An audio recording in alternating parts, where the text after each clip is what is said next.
গায়ক, নর্তক, মাদক, সব দোয়া সব ওখানে সব লেখা আছে। কে কাণ্ডকে দোয়া করেছেন, কে কাণ্ডকে এইভাবে তৈরি হয়ে গেছে।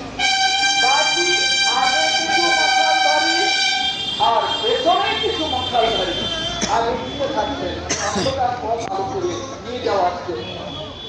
এইবার কি হলো, এই যে প্রত্যেকটা মানুষের কারণিলায় কি করে হয়, কিন্তু এই অগ্নি মিছিল যখন বাড়ির বাড়িতে যায় তখন প্রত্যেকটা ব্যক্তি 4টি করে হাত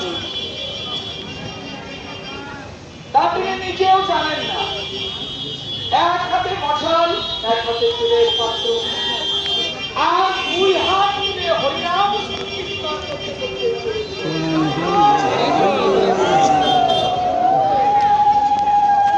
সবার হলো মধু কণ্ঠ। কণ্ঠটা যার কীর্তন হতো না তার সঙ্গে আজ মধুর কীর্তন, মধুর কণ্ঠ হয়ে গেল সবাই। এইভাবে কীর্তন করতে করতে সবাই পথের পাশে আজকে যাদের বাড়িঘর, তারা কলা গাছে